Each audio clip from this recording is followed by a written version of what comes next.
to my channel, চিচু Pathsala. Hello ছোট্ট বন্ধুরা, কেমন আছো? আশা করি সবাই ভালো আছো। চলো আজ আমরা একটা মজার গল্প পড়ি। গল্পের নাম শেয়াল ও আঙুর ফল। একটা শেয়াল খাবারের সন্ধানে বের হয়ে ঘুরতে ঘুরতে এক আঙুর ক্ষেতের সামনে হাজির হলো। আঙুর ক্ষেতের আঙুর গাছে ঝুলছে থোকা থোকা পাকা আঙুর ফল। রঙের বাহার দেখে শিয়াল তা অনুমান করতে পারল। সে ভাবল এই আঙুর ফলে তার ক্ষুধা ও তৃষ্ণা দুইই মিটবে। এখন পেরে খাবার অপেক্ষা।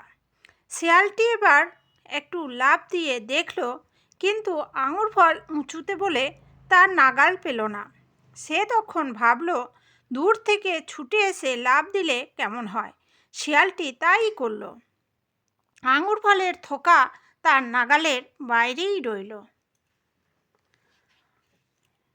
আঙুর তাকে খেতেই হবে, তাই সে চুপ করে বসে থাকতে পারল না।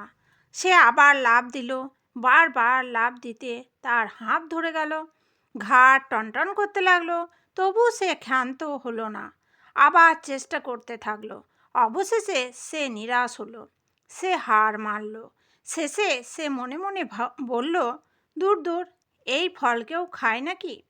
যেমনি কাঁচা তেমনি টক, টকের হদ্দ। এই ফল বোকা ছাড়া কে খাবে? এই বলে শিয়ালটি সেখান থেকে চলে গেল। তাহলে বন্ধুরা, আমরা সবাই এই গল্পটা শুনলাম। এই গল্পটি শুনে আমরা কি বুঝলাম বলো তো? বুঝলাম যে যখন কোনো কিছু নাগালের বাইরে চলে যায় তখন তার বদনাম দেওয়া হয় বা সেই জিনিসটি খারাপ বলা হয়। চলো আমরা এর নীতিকথাটা দেখে নিই।